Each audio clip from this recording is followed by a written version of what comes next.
Hey everyone, I'm Greg with Mystery Builds. Today I'm going to show you how I made this walnut epoxy display board. I'll walk you through each step of the process, share some of my tips and tricks that I learned along the way to help you create something just as incredible.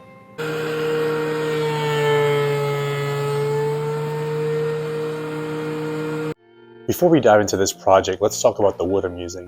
This is a beautiful piece of walnut I picked up from my local woodcraft store. They have a fantastic selection of hardwoods, whether you're looking for raw, rough sawn boards or something already milled and ready to go. For any epoxy project, you'll need some sort of mold.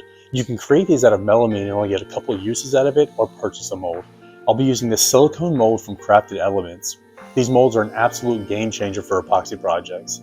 They're durable, reusable, so you can reuse them multiple times and get your money back.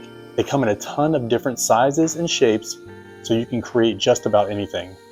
Crafted Elements really caters to the creators of all kinds. Whether you're working on serving trays, charcuterie boards, or something custom, they've got you covered. Definitely check out their website, craftedelements.com, to see all the options. I'm marking and cutting this piece to 16 inches, then I'll straighten one edge. Here's a quick tip if you don't have a joiner but need a straight edge on your board. Grab a level and some tape and secure the board to the level. By running the level along the fence of your table saw, you create a perfectly straight reference edge. This method works great and gives you a professional result without needing a joiner in your shop. To give this walnut a live edge look, I'll use a jigsaw to cut the desired shape and a grinder shaping the edge with a coarse disc to carve out the edge.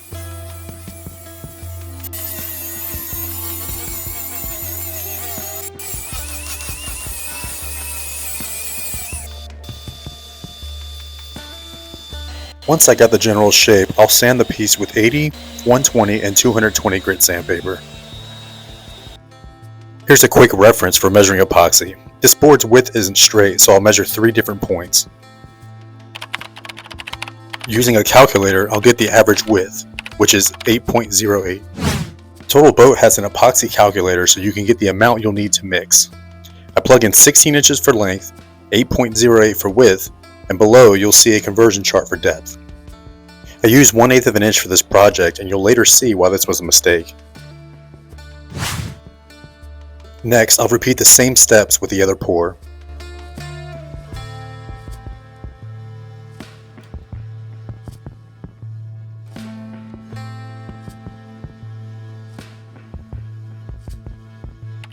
I'll add the two measurements together and get 11.8 ounces, which I'll round up to 12.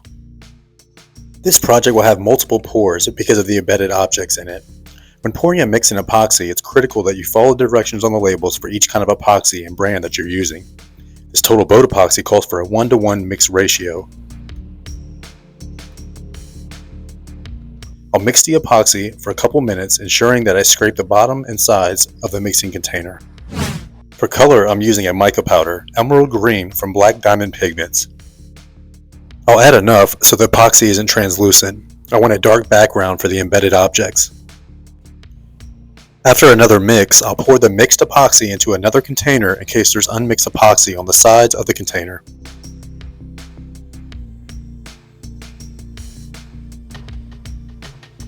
One last mix and it's ready to pour. You'll need this mold release spray for the longevity of your molds. Without it, the epoxy will begin to break down the silicone. Before pouring, you'll want to hold down the wood with something weighted or a clamp so that the wood doesn't float on the epoxy.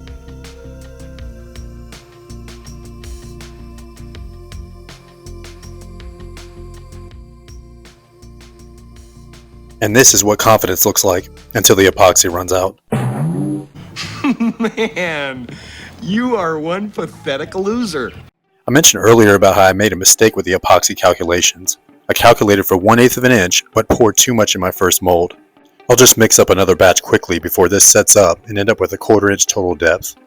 For this particular epoxy, you don't want to go any more than the depth of 1/4 of an inch.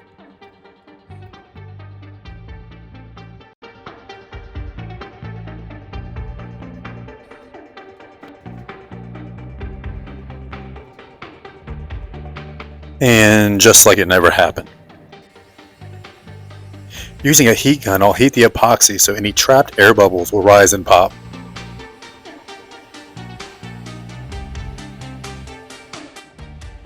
I'll let the resin set up and add swirls to my desired effect.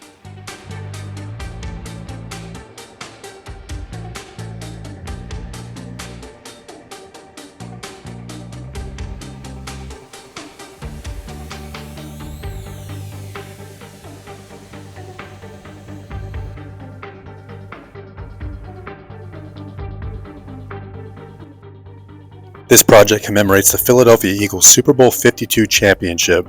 I'm placing the iconic Philly Special Play as the main focal point in the middle of this board. For the Eagles fans watching, give me a Go Birds in the comment section. On the left side, I'm placing I've got 2 tickets to paradise. 2 tickets from Pack your bags, we're leaving day after tomorrow. These Super Bowl tickets tell a story, and now they'll live on as part of this one-of-a-kind project. If you're enjoying this project so far and want to see more creative builds like this, consider hitting that like button and subscribing to the channel. It really helps me out, and it lets me know you're into this kind of content. Plus, I've got plenty more tips, tricks, and fun projects coming your way. You won't want to miss them. I'll pour the deep pour epoxy slowly and evenly, letting the epoxy naturally flow around each piece. This ensures all the objects are fully encased. Again, using a heat gun, I'll heat carefully to remove any air bubbles. 3 days later. I'll let the epoxy cure for 72 hours, then remove the piece from the mold. Silicone molds make this step super easy. Just carefully pull the edges back and work your way around until the board pops free. It's always satisfying to see the project finally take shape. After demolding, the next step is planing the surface to get it perfectly smooth. This removes any imperfections and ensures the epoxy and wood are flush.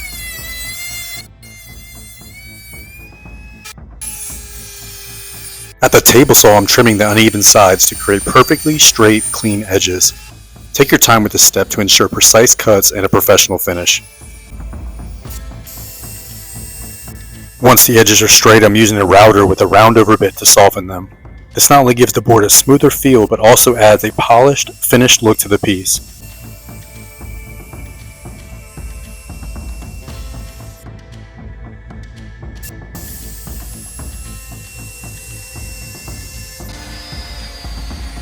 And now it's time to sand.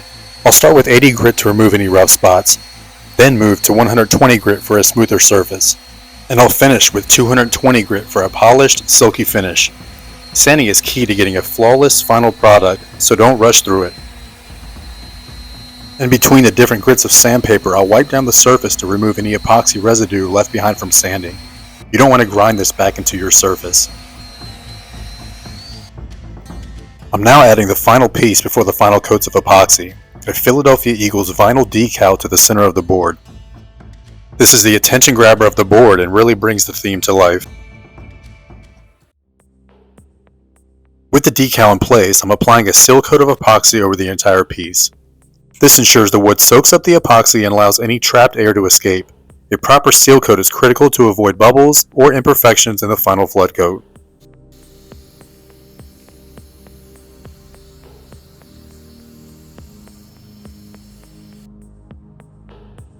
The final step is applying the flood coat. Pour the epoxy evenly across the surface, starting at the center and work your way to the edges. Having a level surface is important because epoxy will self-level.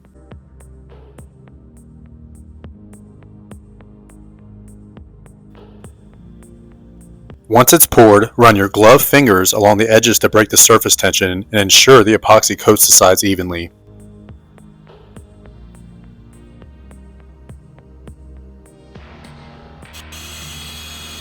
Use a heat gun or a torch to gently pop any air bubbles. This step is key to getting a flawless, glass-like finish. And here it is, the finished Philadelphia Eagles display board. From the embedded memorabilia to the smooth epoxy finish, everything came together beautifully. This piece not only celebrates a historic moment, but also showcases the craftsmanship that went into it. If you enjoyed watching this project come to life, I'd love to hear your thoughts below in the comments. Let me know what you'd like to see next, whether it's more epoxy work, woodworking tips, or other creative builds. Thanks for watching, and I'll see you in the next video.